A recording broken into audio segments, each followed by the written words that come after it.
Good morning and welcome to our UBC Learning Circle, a day in the life of a UBC Summer Science student.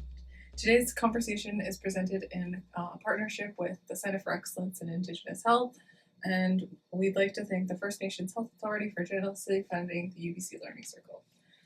Before we formally begin, I'd like to acknowledge with respect and gratitude that we are joining you from the Musqueam territory, and we are grateful and happy that we're here to be holding these learning circles here. And for those of you who don't know me, my name is Sarain Squawkin. I am Seal Okanagan on my mother's side and Hickory, Apache, and Belgian settler on my father's side. I'll be the moderator for today's discussion. And for those of you who don't know the people in the background, we have Cynthia, our production coordinator, and then Francis, our program assistant.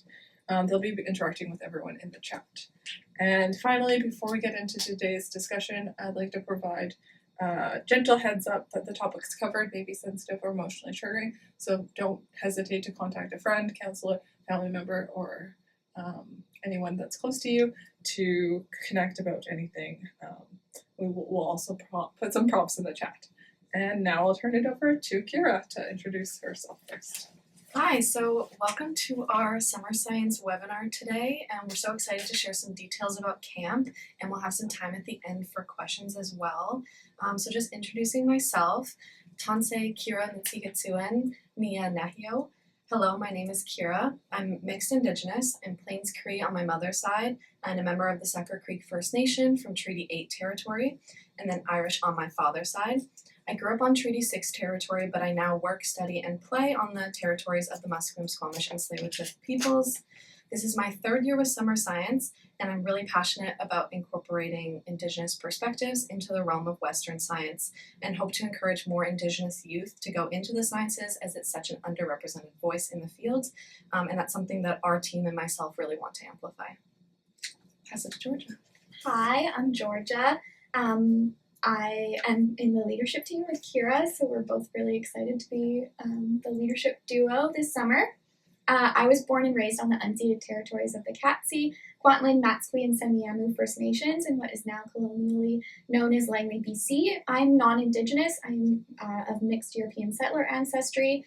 I feel really passionate about the Summer Science Program and working in community-based settings and in relational ways, especially with youth, and hope to pursue a career working with youth after I graduate from UBC, or working with Summer Science for many years to come. This is my second summer with UBC Summer Science. So we'll go to our slides. Welcome!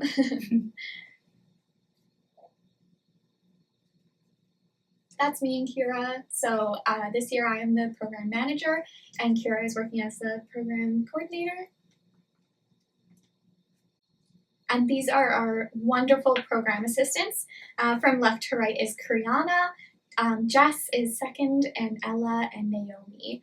And they have diverse experience in program planning and community-based work. And they also feel so passionate about the Summer Science Program and supporting you and youth you know this summer at Summer Science.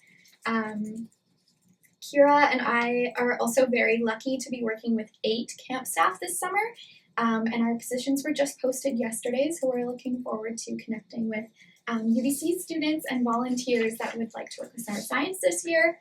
In the next slide, I think. There we go.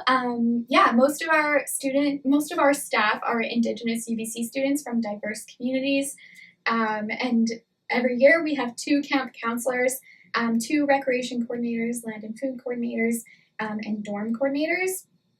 Our land and food coordinators prepare meals and snacks, so we cook dinner together and share a meal together, and our dorm coordinators support students with all things related to living in residence during camp. Summer Science is also very lucky to work with 2 camp elders who lead workshops and talking circles every evening, and we also have a registered clinical counselor and embedded counselor that supports day-to-day activities. We are entirely student-led, as you can see, so UBC students from diverse programs with a passion working with youth and in science and health-related fields. And if we go to our next slide, I'll pass it over to Kira. So what is Summer Science? So it's a 1-week cultural and health and science-based program that we offer to Indigenous students entering grades 9 to 12 in the fall. At Summer Science, we hope to inspire an interest in pursuing post-secondary programs in health and science fields. The program is situated on traditional Musqueam territory, and most of our programming takes place in the First Nations House of Learning on the UBC campus. It's a programming that's workshop style with both cultural and science-based workshops. And then we have camp elders who share teachings and workshops and support our students throughout camp. Overall, we aim to give students the opportunity to explore campus, learn about university, make friends, and connect with Indigenous mentors at UBC. So it's split into 2 separate sessions. We have our first week this year, which is going to be August 3rd to 9th, and this is for students entering grades 11 and 12 in the upcoming September. And then in our second week, from August 10th to August 16th, is for students entering grades 9 to 10. And so, as I mentioned, we host the majority of our program at Stiwatan, which is the Great Hall in the Longhouse in the First Nations House of Learning. Stiwatan is a Hunkaminam or Musqueam term meaning spirit of the west wind. It's a very open, bright space that provides our camp's home base, where workshops take place, indoor and outdoor recreation time, our health and wellness activities, meals, talking circles, and more. Throughout the year, the Longhouse is also a supportive space for Indigenous post-secondary students to access. So we like to give our summer science students and potentially future UBC students an opportunity to utilize, familiarize themselves, and enjoy the space that they would have access to at UBC. And here is a photo we took from 2024. This is our group from week 1. And then you can see George and I on the left-hand side. I believe this was right before our trip to the Naitobi Gardens on campus, which is really special, and a lot of the students really enjoyed it. It was one of our health and wellness activities. And you can also see Auntie Rosie on the right-hand side of that slide. She's wearing the blue shirt. Auntie Rosie will be coming back as one of our elders this year, so we're really excited for her to join our group again. So as we mentioned, students live in residence. They stay in a first-year dorm called Place Vanier. In that picture on the left, you can see the single bed. There's a desk and a dresser. There's also a closet in the room where students can keep their suitcases and so it's a really great space. There's also a really beautiful courtyard in that picture on the right-hand side where we play a lot of our games. Like capture the flag, tag, which the students get very creative with their tag every year. It's a lot of fun. And we do recommend bringing a table fan if you have one. If you don't, we do have fans that are available to students as it can get quite hot during the summer months, of course. A pillow is not provided by UBC dorms, but a mattress topper and a blanket are provided. And we do recommend, of course, bringing a pillow and an extra blanket if you are able to. For the washrooms, it's a shared washroom separated into different wings. So the female identifying students use the washroom on one side and the male identifying students use the washroom on the other wing. And we do recommend, of course, bringing a towel. And we have shampoo and conditioner and other toiletries like toothbrushes and toothpaste that we can provide for students. The courtyard recreation games. And if you go to the next slide, lots of different opportunities. So, of course, as we mentioned, Auntie Rosie is in that picture on the left-hand side, next to Elder Bruce, who will be coming back this year as well. So students have the opportunity to connect with elders, connect with Indigenous role models. Many of our facilitators are Indigenous leaders in the field, so staff and students alike have the opportunity to connect with elders and Indigenous role models, as well as, of course, learn about different science, technology, engineering, math programs that are available to study at UBC. We also have a career fair, which is a really great opportunity to connect with Indigenous leaders in programs all over UBC campus.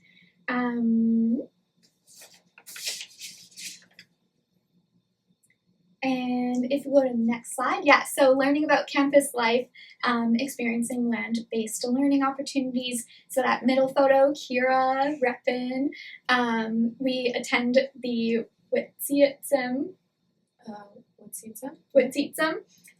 Gardens, which is a great opportunity. We learn about the sacred medicines and have an opportunity to get down in the dirt, and it's actually a lot of fun, and learning about campus life as well. So we do a UBC tour where you can learn about the different science buildings that are all around campus, and of course students have the opportunity to form lifelong friendships, which is one of the things that a lot of students talk about in their reflection feedback at the end of camp.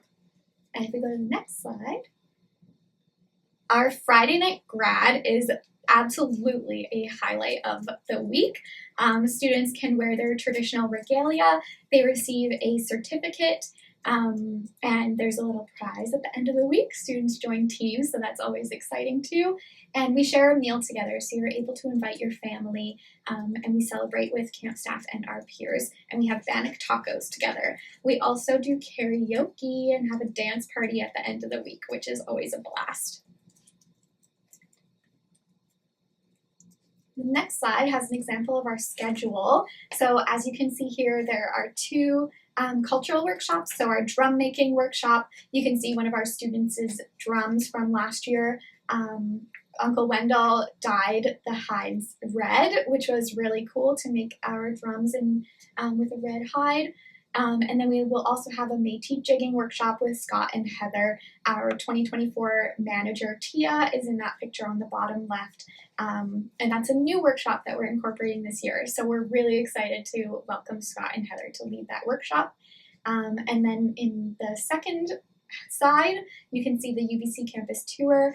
We also spend 30 minutes at the bookstore, which is a lot of fun. So you can look at all of the UBC merch that is available at the UBC bookstore, and we do a walk around campus. And then there's a science workshop, the neuroscience workshop, where we go to the brain health building and learn all about neuroscience. And then we have those talking circles in the evening, usually from about 5 to 5:45, depending on when workshops end. Sometimes they'll be from 5:30 to 6:15, and then we have dinner together. Our land and food coordinators make dinner, and we share a meal at the end of the day too. And I'll pass it to Kira. All right, so I think Georgia brought up quite a few of our cultural workshops. I wanted to just dive in a little bit more about some of the favorites that we've had over the past couple years, and also some new ones that we're bringing in. So we host a variety of cultural workshops throughout the camp, and we want to emphasize that at Summer Science that we believe that culture has a very important place in our daily lives, but also in our professional and academic lives, which is why we really try to intertwine that with the science-based aspects of the program. In the past, very popular workshops with students have been our drum making, hosted by an Indigenous community member, Uncle Wendell. We've done cedar rose making with one of our camp elders, Auntie Rosie, who's joining us again this year. And then this year, as Georgia mentioned, we're bringing in a Métis jigging workshop. One of my favorite excursions, as you saw in that previous photo, is going to the Witsitsum Garden, which is a Hunkaminam word meaning the place where we grow. It's a space focused on Indigenous food sovereignty, food security, and traditional plant knowledge at the UBC farm, and it offers us an opportunity to learn while on the land, which is really special.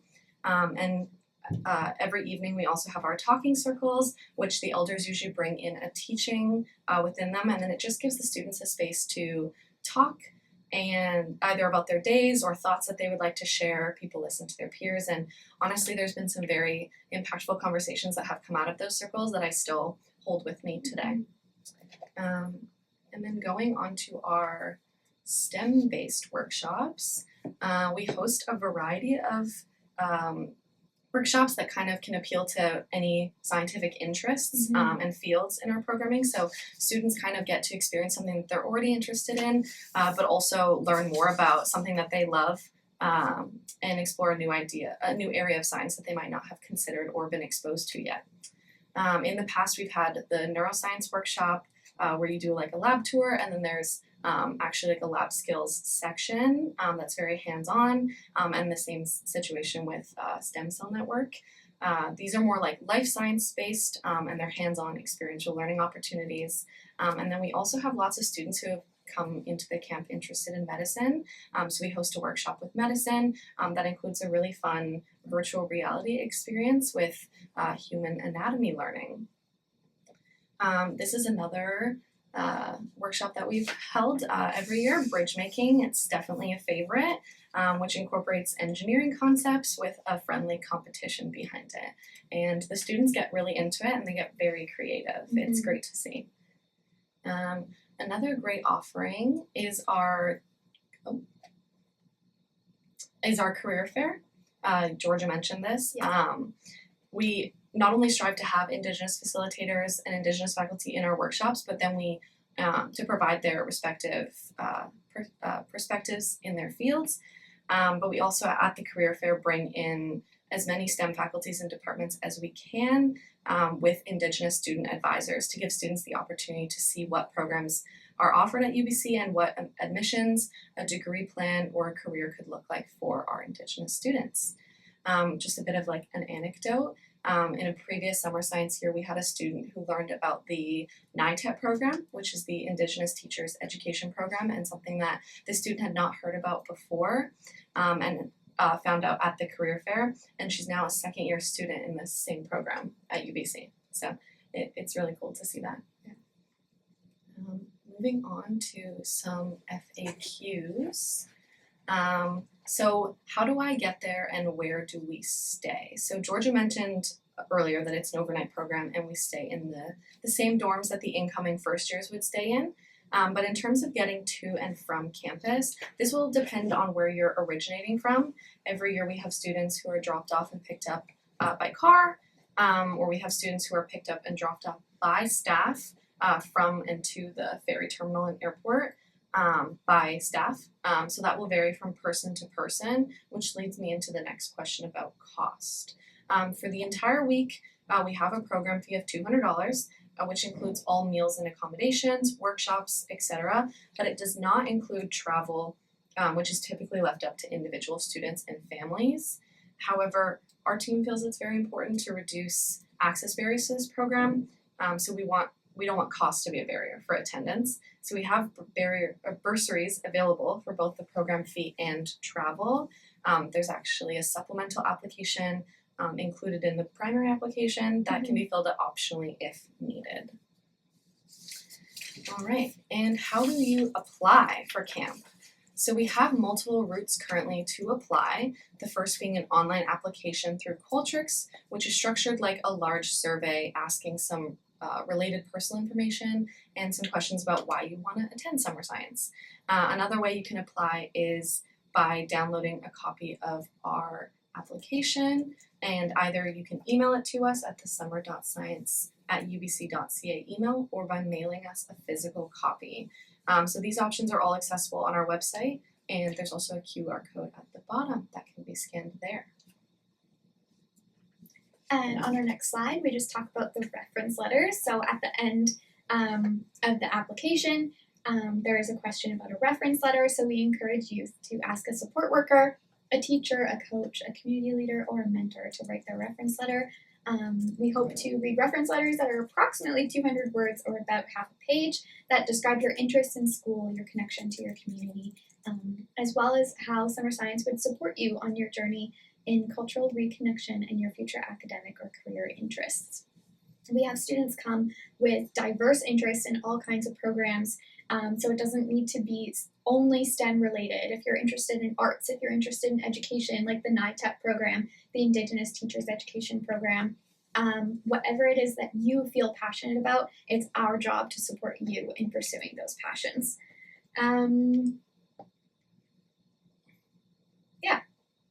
And that's it. That concludes our presentation. We'd love to hear from you. If you want to type in the chat or in the Q&A function, you can tell us a workshop that you would love to see this year, and we'll do our best to incorporate it in our programming. Our email address in the next slide is summer.science@ubc.ca, and you can email us anytime, and we'd be happy to hop on Zoom, or you can give us a phone call, and we would be delighted to answer any questions that you might have about programming. If you'd also like to receive our promotional poster or our program postcard, we would love to send that to you by email. We also have a Word document version of the application, as Kira mentioned, where you can fill out or you can print it off and write by hand, and you can email it back to us.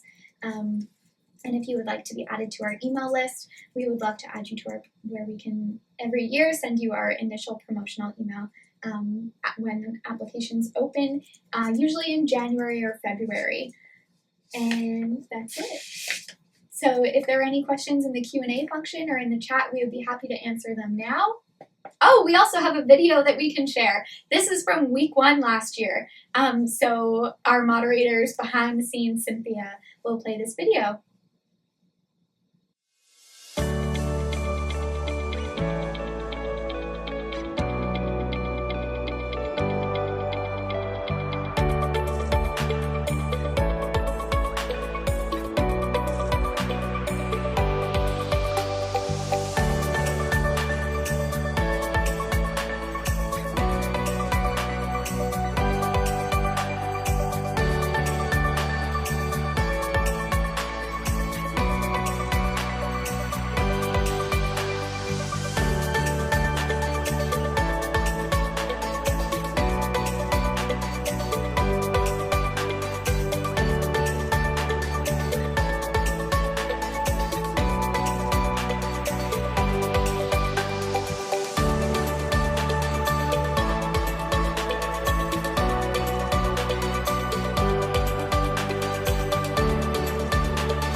So that gives a bit of a glimpse into what camp is like during the week. It's amazing. Kira and I have a wonderful time during our camp sessions, and we would love to see you there.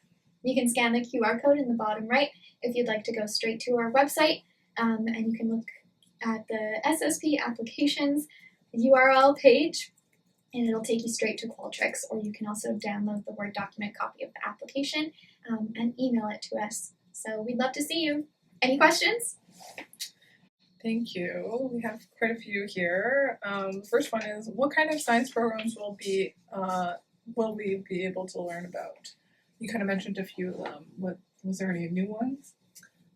So some of the ones that we have been bringing back are life science based, especially with stem cell network, neuroscience, as mentioned, medicine. We also have a chemistry workshop that does like a lab tour and like a demo, experiments demo, which is very fun. At our career fair, we bring in like nursing, physiotherapy, occupational therapy, dentistry, a lot of health grad programs. Mm-hmm. Engineering is also a big focus with Gear Up and our bridge making workshops. Yeah. Any to add? And of course, the Indigenous Teachers Education Program comes to our career fair. Applied sciences, so if you are interested in doing a like integrative sciences degree and learning about like biology and chemistry and physics, that program faculty comes to our career fair as well.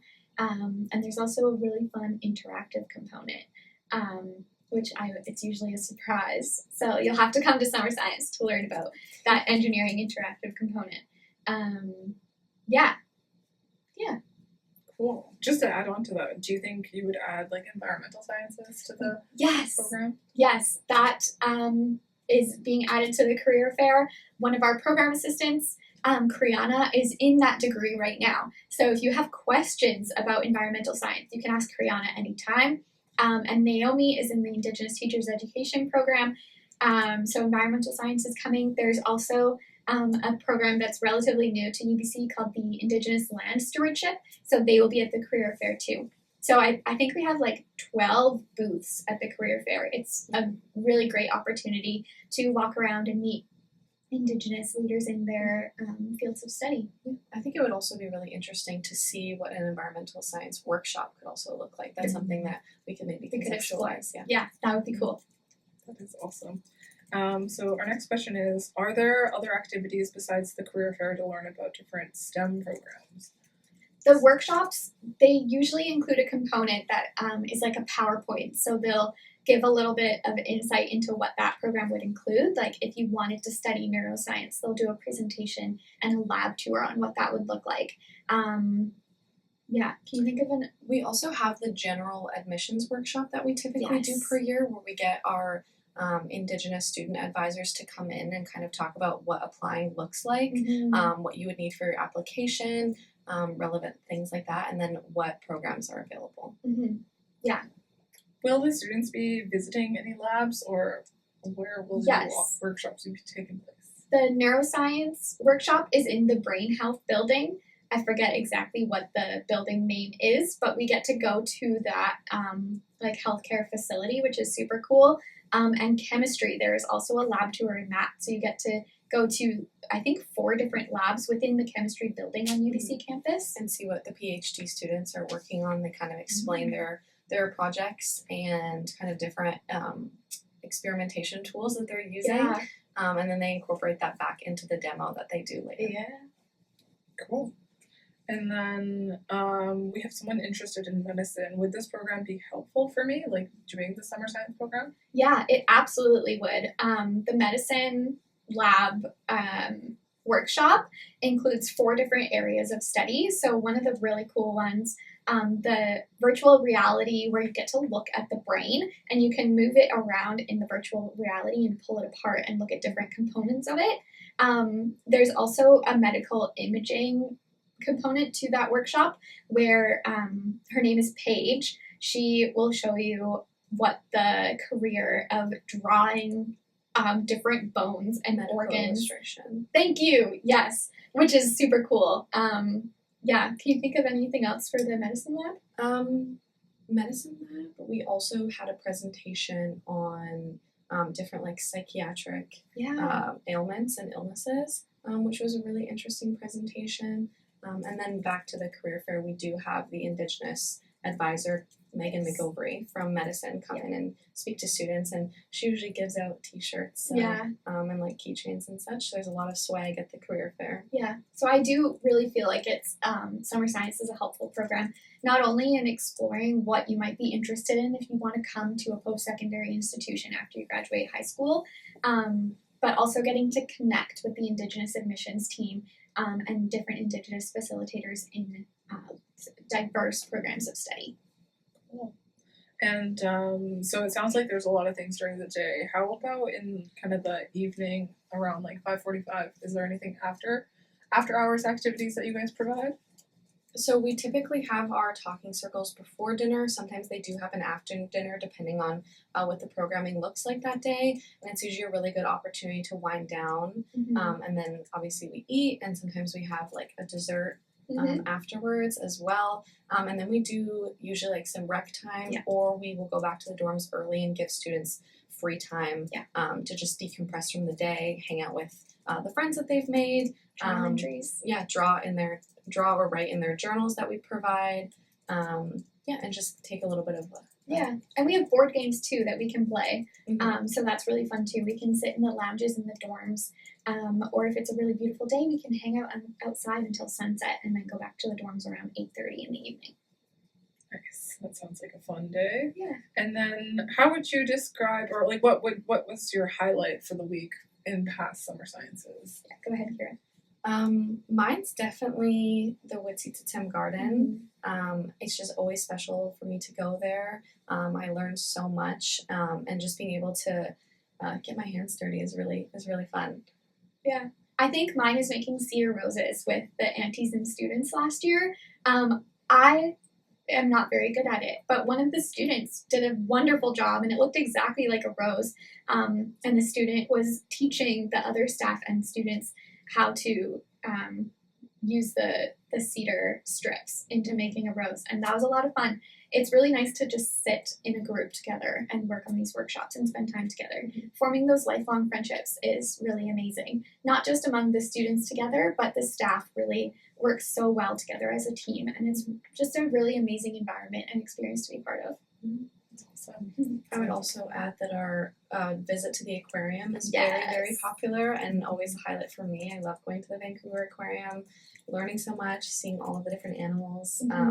That's always really amazing. And it's nice to get off campus as well. It is. That field trip is really special. And we have lunch in a park together after going to the aquarium too, which is really nice to get off campus and explore a little bit of the surrounding area outside of UBC. Cool. Sounds like so much fun. Yeah. I want to go. So we're wondering about bursaries. How much does the bursaries cover? So if an individual is traveling from across Canada, will that be covered, or is it just a portion of that? Yes, we can cover the entire portion of whatever it costs to fly, take a ferry, or drive. And it's just a question included in the application. So there are 4 options to select when you're filling out the application. The first is I only need to apply for the program bursary, and we will cover the $200 fee. The second question is I only need support with the travel bursary. We do need receipts before we can provide a travel bursary, just so we know the exact cost to send to families after they've paid for fuel or airfare. And then there's also a question that asks or says I need to apply for both the program and travel bursary. And then there's something that you can fill out where you just describe any financial or personal barriers in attending to summer science and how a bursary would be able to support you in attending. We do our best to support every student so that they can come. We don't want there to be any reason that a student isn't able to come to summer science because it is such a wonderful opportunity. So yes, we can cover the entire cost of travel, whether you're coming from a rural community up north in British Columbia or further across the country. We have also in the past supported students in contacting their nations as well to provide funding. Or their school. Yeah, or their school. We do have students who have been funded directly by their school district in the past. Yeah. Cool. So we have someone that lives, like if they were in the program, they got admitted, and if they live close to the university, would it be expected for them to still stay in the dorms, or could they commute from their home each day? The default is staying in dorms, so you are welcome to stay in dorms. We have had students in the past that have lived nearby and have not been comfortable staying in the dorms, and we can absolutely accommodate that. That would just be something that we would work out before camp would start. but we don't want that to be a barrier either. We don't want students to not come because they're not comfortable staying in dorms, so we can accommodate diverse needs. Cool. And so we mentioned the dates in the past. So does it start on a Sunday, and do the students leave on a Friday? On a Saturday. Some students do leave on Friday evening if their caregivers come to grad that day. If they live nearby, some families will also stay near UBC campus, and then they will drive or fly on the Saturday. If students, we do have dorms reserved until Saturday around noon, so many students will stay straight until Saturday around that time, or head out on Friday. And arrival time on Sunday is usually between noon and 3 p.m. and we provide lunch and we play some games before doing our orientation to camp on Sunday evening. Cool. And then what about food allergies? Would there be any way for someone to have the special foods for them so that they're able to consume food? Yeah, so we take all allergies and dietary restrictions as well as food preferences into account. That's something that our land and food coordinators are in charge of, is keeping track of creating various meals that are accommodating to any diet that's needed. For me personally, I have celiac disease, so I can't have any gluten, and in the past the land and food coordinators have been extremely accommodating and great at making sure that food for myself while I'm at camp is safe to eat. Yes. And then as well, we recognize that some people have specific preferences when it comes to food, so we do include a question in our acceptance package and try and connect with students and parents as well about safe foods that would just make camp more enjoyable and be able to nourish yourself properly for the busy week ahead. Yeah, absolutely. We just have a few more questions. I know tons of great questions here, which is awesome. What if we're not able to stay for the whole time? Are we still able to attend if we're not able to stay the whole time? That's a question I haven't received before. Do you have experience with that, Kira? I know in the past we have had students who've had to leave suddenly due to various reasons. Typically, we hope that people want to stay so that they can access all the workshops and get the full experience as well as attend our grad.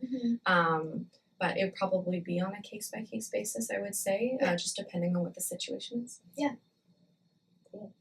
And what about laundry? Will we have access to a washer and dryer if needed? Yes, we do. Our dorm coordinator is responsible for laundry during the week. So we usually do laundry on Tuesday evening or Wednesday during the day. So yes, that is we do laundry during the week. Cool. We have 3 more questions. Is the reference letter only expected for me to apply for the program, or is it for Yes, you do need to include a reference letter in your application. And it's a required field in the application. One accommodation that we can do for references is if you are not able to get a letter from one of your Indigenous support worker at school or a community leader that you a mentor, there is a phone option. So there's a required field in the application where you can write down their name, their title, if they work at your school or in your community, and then their email and phone number, and we as staff will contact them because again, we want to reduce barriers. So if students aren't able to get a letter written, we are able to do a phone call reference instead, but they are required in the applications. Cool. And then last 2 questions out. When is the deadline for this program? June 1st, and I know that's about 10 days away, so we are able to accommodate if students are waiting for a reference letter or if they just need to answer the program interest questions. We will be able to extend that a little bit because I know camp doesn't start until August 3rd, so we are able to accommodate that as well, and we have lots of space still. Great. And the last question is, does summer science cover fees to the activities outside of the campus? So the only activity we typically do throughout the week that is off campus is the aquarium, and all of the costs associated with that are covered. During the campus tour or at the aquarium, there is options to purchase souvenirs or food, and that is something that we do not cover. So that will be up to the students and their caregivers if they want to send them with money or what that could look like. Yeah, we do recommend coming with a little bit of spending money if you are able to. We also do one trip during the week to Starbucks or Tim Hortons. So if you would like to purchase a drink or UBC merch, like a UBC sweater is a popular purchase during the week, we do recommend bringing some spending money, but admission to the Vancouver Aquarium is covered. And that was our last question. Yay! Yeah. Yeah, thank you so much, Serene and Cynthia and Francis, for having us. This was wonderful. And you can always email us summer.science@ubc.ca if you have any questions. Yeah, and we'll post that in the chat. And thank you, both Kira and Georgia. You guys were amazing. Thank you. The discussion was so great, and then also just learning about the whole program through your presentation was amazing. Yay. I loved learning about the programs, like the activities you guys are offering, ways to connect inside with all the connections with the talking circles and drum making, and then also just going to the aquarium sounds like such a fun time. And yeah, I'm sure if I was a student right now, I would definitely be applying. And just before we end the webinar, I'd love to bring your attention to our next webinars. We have from then to now, and that is on May 22nd, tomorrow. And it's Community Voices on Food Access and Climate Change in Remote PC. And please sign up for our newsletter. We have it in the chat for anyone. It's also on our website if you want to sign up there at www.learningscircle.ubc.ca. And thank you for joining us today. We look forward to seeing you all at our next Learning Circle.